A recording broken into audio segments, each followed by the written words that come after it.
Pour cette dernière conférence du cycle des actes de Pilates. Et pour cette dernière conférence, j'ai la joie, et nous avons la joie d'accueillir Céline Romer. Donc Céline Romer qui est maître de conférence en littérature néo-testamentaire. Elle est prof de Nouveau Testament depuis 2017 à l'Institut protestant de théologie à Montpellier. Elle est aussi ministre de l'EQDF depuis les années 2000. Elle a travaillé dans aussi la formation continue avec Théovie. Un double doctorat côté théologie et côté lettres anciennes, si je ne me trompe pas, avec l'université de Paul Valéry. Et voilà, après, j'ai quand même regardé le doctorat parce que je trouve que c'est quand même aussi très mais si, je trouve que c'est super. Valeurs et paraboles, une lecture du discours en Matthieu 13, 1,53. Et j'ai eu la joie de participer à un stage qui était à Villeneuve-les-Avignon la semaine dernière, qui était animé par Céline Romer sur théologie et théâtre, Bible et théologie. Et c'était un discours, un dialogue entre des textes du Nouveau Testament et des auteurs contemporains au niveau du théâtre. Et c'était fantastique.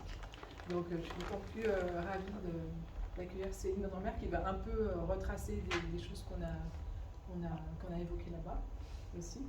Et voilà, donc voilà pour la présentation. Il y a à peu près 3 quarts d'heure, en général 3 quarts d'heure, 1 heure de conférence, et après échange, débat. Voilà. Donc bonne soirée, à bientôt. Merci beaucoup. Merci beaucoup Géraldine. Merci beaucoup. Mais écoutez, je suis très contente d'être là. Donc vous l'avez compris, moi je suis du sud de la France, alors je ne connais pas bien, on ne se connaît pas. Voilà, j'arrive avec mes idées sur une invitation généreuse et de ma collègue Géraldine Walter. Merci encore à elle. Donc c'est vrai, il y a 8 jours encore, on était à Avignon, donc on baignait dans cette atmosphère toute particulière. Une atmosphère théâtrale, voilà, on a fait dialoguer les textes, et donc je dois tout de suite vous dire que ce que je vais vous présenter ce soir est largement, massivement appuyé sur cette expérience-là, et notamment par, au fond, un dialogue que j'entretiens depuis plusieurs années avec une collègue qui s'appelle Béatrice Wary, qui est professeure d'Ancien Testament à l'Institut catholique de Paris, qui est une collègue, mais aussi une amie depuis très longue date, qui est une férue de théâtre comme moi, et ça fait très longtemps que nous partageons comme ça nos expériences théâtrales, et que nous y puisons beaucoup d'inspiration pour notre propre travail théologique, et c'est comme ça qu'ensemble on a eu l'idée de proposer notamment ce stage. Donc je lui dois beaucoup, et tout ce que je vais dire là s'appuie sur nos échanges et nos discussions. Alors elle n'est pas là aujourd'hui, mais très présente dans ce que je vais vous présenter. Alors je vous préviens tout de suite, parce que je vois qu'il y a des gens qui sont loin, il y aura des choses qui vont être, des textes qui vont être projetés, que je lirai, mais si vous avez envie de voir par vous-même, si je dis, voilà, si je lis bien, il faudra s'approcher sans doute un peu. Et puis j'essaierai aussi de vous passer quelques extraits, parce que quand même, voilà, c'est le spectacle vivant qui m'intéresse, et pour que ce soit vivant, voilà, un peu de son, ça fait pas de mal. Donc voilà, il y aura des choses qui vont passer par là, donc je crois qu'il ne faut pas hésiter à s'approcher. Oui. Si que chacun se sente libre, hein, pour être confortablement installé. Voilà, je vais juste sortir ma montre parce que vous voyez, je suis du sud, donc je suis très bavarde et j'ai pas le sens de la durée, donc je vais m'auto-contrôler. Voilà, comme ça. Alors, petite entrée en matière, mais je suis très intimidée de dire ça devant des professionnels du théâtre que je ne suis pas, que je ne suis absolument pas. Je me laisse interpeller par le théâtre, mais je ne suis pas une professionnelle du théâtre. Mais cette question du rapport entre le théâtre et la religion, vous le savez, a une très longue histoire. Elle se pose évidemment avec une grande acuité dès l'Antiquité, avec ce culte rendu aux dieux grecs qui a donné naissance au théâtre, ce qui signifie tout de suite que théâtre et religion sont intrinsèquement liés.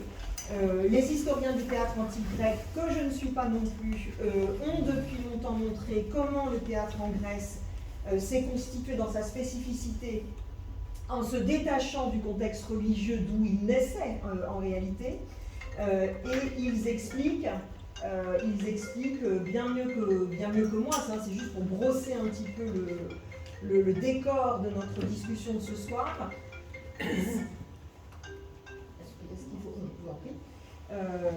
Ces historiens du théâtre antique nous expliquent que dans la genèse des spectacles en Grèce, qu'on peut raisonnablement situer au VIe siècle avant notre ère, hein, grosso modo, eh bien, religion et théâtre sont étroitement liés.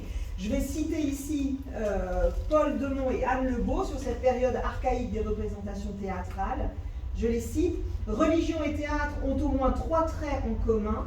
Les rites supposent le plus souvent, comme les représentations théâtrales, une mise en scène, des déguisements, des rôles et une répartition des tâches entre officiants et spectateurs. En second lieu, ils se déroulent dans un temps qui leur est propre, en dehors du temps réel, et ils peuvent être reproduits à l'identique. Enfin, ils sont en décalage par rapport à ce qu'ils jouent, si bien qu'ils peuvent être accomplis avec une satisfaction profonde, tout en représentant des actes violents, voire affreux, voire obscènes. Le lien entre théâtre et rituel est congénital. » Fin de citation. Voilà, donc ces historiens nous aident à comprendre ce lien. Ils nous ont aussi appris combien nos textes de référence, hein, les textes bibliques, n'étaient pas hermétiques à l'art théâtral. Alors là, je reviens un tout petit peu plus dans mon champ de compétences.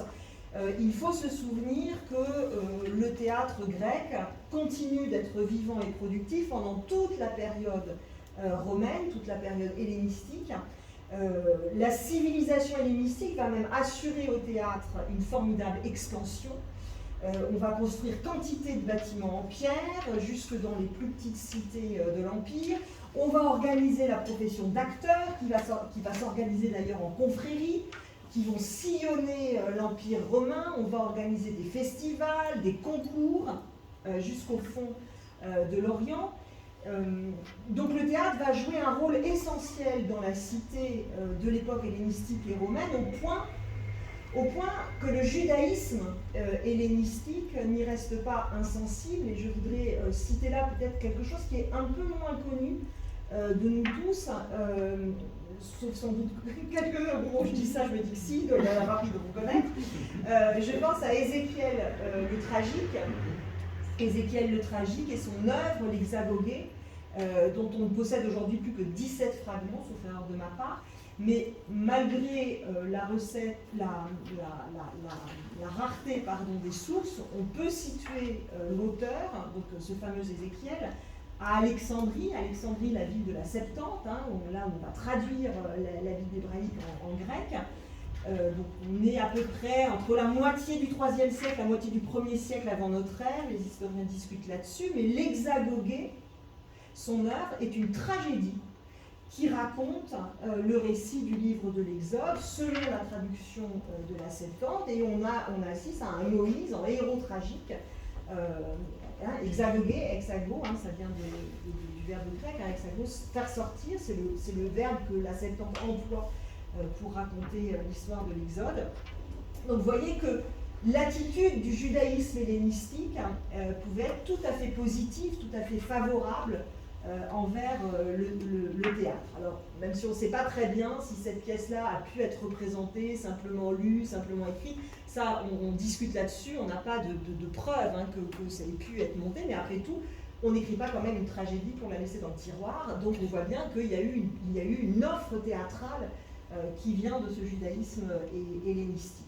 Donc on n'hésite pas à emprunter au genre théâtral pour représenter son histoire et puis pour se présenter publiquement aux autres. Et puis voilà, on connaît très bien, alors ça c'est très documenté, hein, l'histoire de la fameuse bibliothèque d'Alexandrie où on édite les grands auteurs grecs, on édite Aristophane, etc.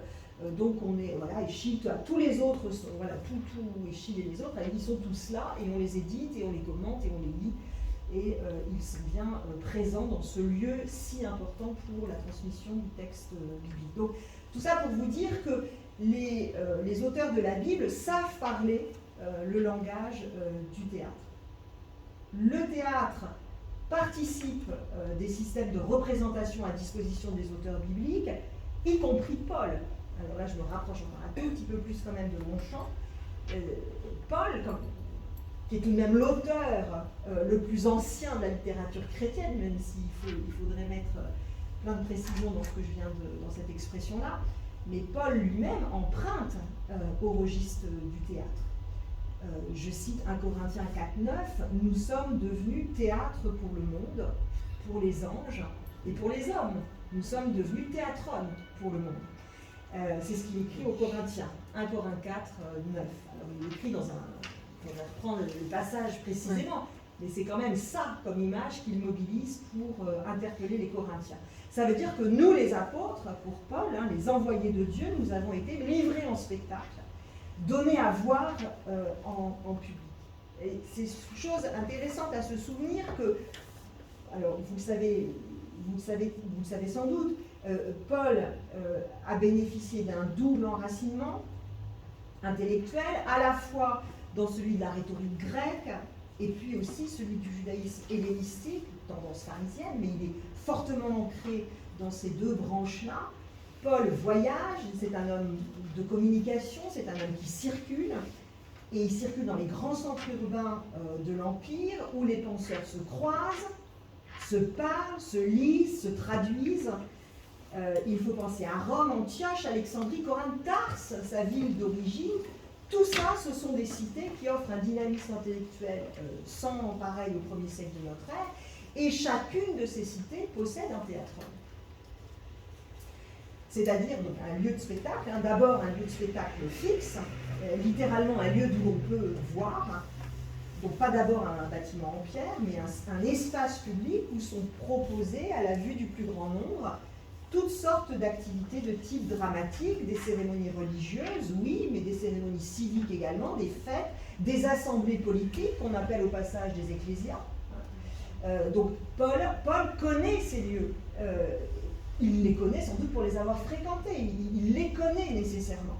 Et quand il imagine, par exemple, l'existence humaine écartelée entre le bien qu'il voudrait faire et le mal qu'il commet, quand il exprime, quand il imagine dans son épître aux Romains cette incompréhension profonde de l'existence humaine devant son Dieu, je cite Romains 7,15, mais vous connaissez ce passage par cœur, j'en suis certaine. Effectivement, je ne comprends rien à ce que je fais, ce que je veux, je ne le fais pas, mais ce que je déteste, je le fais, etc., etc. Les auditeurs reconnaissent ici des thèmes qu'ils ont entendus aussi au théâtre. Il faut penser à Euripide ici, et au personnage de Médée. Médée prise dans un conflit, donc des siècles avant Paul, mais Médée prise dans un conflit entre raison et passion, emportée par la violence de ses sentiments, qui finit, vous le savez, par tuer ses enfants pour se venger de l'infidélité de Jason. Je cite, « Oui, je sens le forfait que je vais oser, mais la passion l'emporte sur mes résolutions, et c'est elle qui cause les pires maux aux humains, etc. etc. » Donc, les dramaturges grecs avaient mis en scène ce conflit intérieur propre à l'humain, et on peut très bien imaginer Paul empruntant à la tragédie grecque pour réfléchir la volonté stérile du sujet croyant, un sujet empêché de faire ce que son vouloir lui dicte. Alors évidemment que Paul va réfléchir autrement que le personnage de Médée, évidemment. Il n'empêche que cette représentation d'une volonté empêchée, meurtrie, laissée traverser par des paradoxes et des contradictions, c'est quelque chose que le théâtre a porté avant lui, et quelque chose qu'on peut très bien imaginer familier à Paul.